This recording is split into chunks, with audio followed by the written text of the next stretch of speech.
नमस्कार मो रश्मि रश्मि किचन को आपण मानक स्वागत जनाऊँगी। तो फ्रेंड्स आज आम कढ़ाई पनीर बनैबा तापाई रेस्टोरेंट स्टाइल कढ़ाई पनीर बनैबा तापाई मुझे किसी पनीर को देखंतु मोटा मोटा एवं बड़ साइज रे मु काटी नैछि।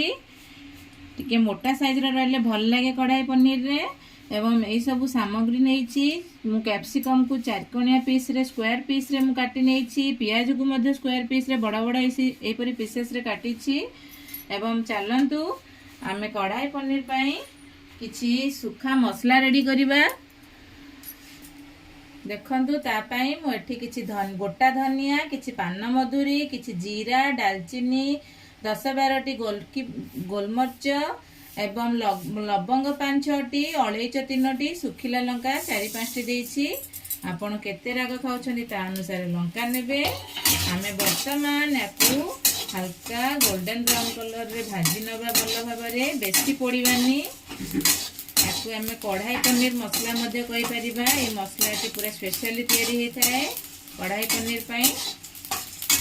किंतु आम मसला गुडी को हल्का हल्का भाजी देछि।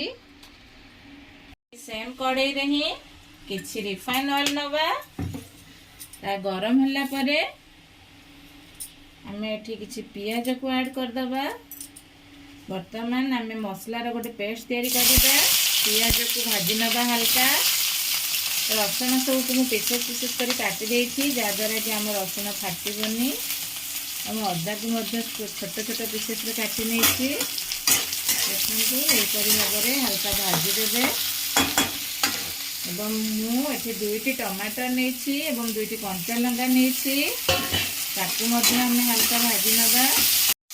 देखो बर्तमान आम टमाटर पियाज रसुण भल भाव सीझे बोली भल फ्लेवरटे आसो। अल्प किसी लुण ऐड करदे अति शीघ्र टमाटर और पियाज रसुण सब सीझीज तार भल गोटे फ्लेवर आसो। आम टमाटर पियाज अदा रसुण बर्तमान हो सारी आम या गोटे गिना को बाहर करी ठंडा करदे। आमे से कड़े रे किछि तेल नहीं जिबा। गरम हैला परे आमे सेतरे कैप्सिकम सब भाजी दबा भल भाबरे। एपरि बड़ा बड़ा पीसेस रे आपण माने कैप्सिकम काटिबे।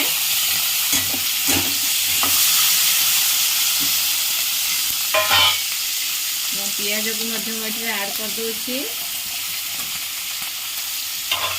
पियाज को एपरि पीसेस पीसेस करी लेयर लेयर करी बाहर कर देबे और बड़ा बड़ा पीसेस रे ही रखिबे। आमर वर्तमान पियाज कैप्सिकम हो सारी एपरी अल्प फ्राए करेंगे, बेसी फ्राए करेंगे, पोड़े 50% भाजबे। वर्तमान से ही कड़े रे ही आम पनीर को मध्य भाजी दबा।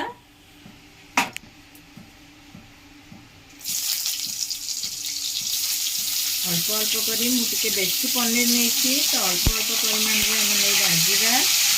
एपरी मोटा मोटा पीसेस रे पनीर नियंतु बहुत बढ़िया लगी था कढ़ाई पनीर रे। के बड़ा पीसेस ही भल लगे। पूरा आमर रेस्टोरेंट स्टाइल रे आम बनैबा आज ढाबा बा रेस्टोरेंट रे एपरी आपण ताठी मध्य आउरी टेस्टी हम आम रेसिपीटी।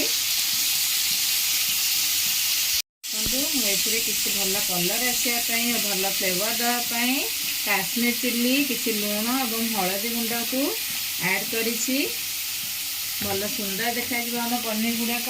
तो फ्रेंड्स चलतु बर्तमान आम से कड़े रे ही अल्प किसी जीरा दे दूची।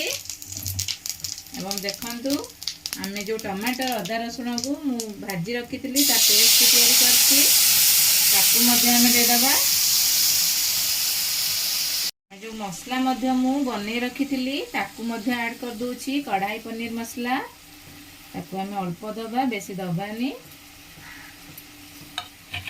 हमें अलगा कौथिरे मध्य से मसला को हमें यूज करि परिबा। मोठी आमे फास्ट पजी थिले सेइथिरे मु अल्प लुण देइथिली तेणु आमे वर्तमान देखि लुण दबा एवं हळदी किछि गरम मसला पाउडर कस्तूरी मेथी देले तार भल फ्लेवर आसे एवं भल कलर आसे पई काश्मीर चिल्ली पाउडर मध्य मु नेछि।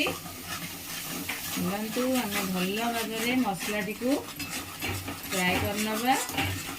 वर्तमान आम मसालू मध्य तेल छाड़ी सारी आम अल्प पानी देवा, बेसी पानी देवानी। ଗ୍ରେଭିଟି ଏଇଟା ମୋଟା ରହିବ।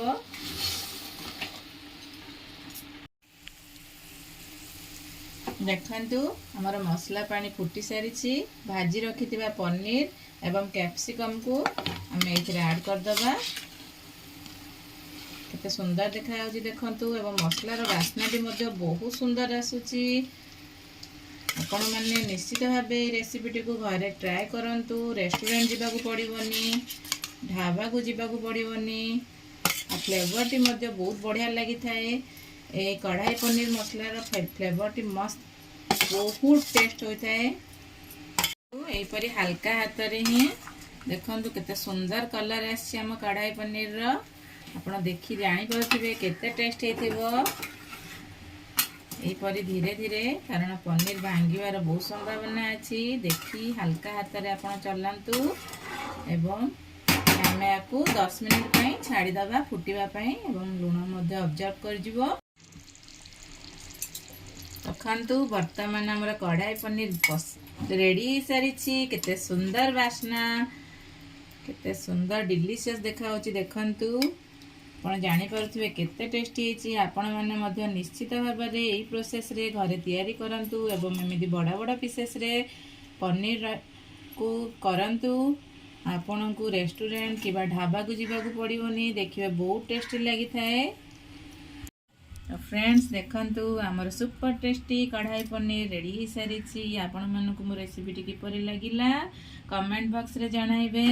मोर एहीपरि नुआ नुआ वीडियो देखिया पई मो चैनल को सब्सक्राइब करंतु, लाइक शेयर सब्सक्राइब करबा को भूलिबेनी। नमस्कार, धन्यवाद, जय जगन्नाथ, थैंक यू, बाय।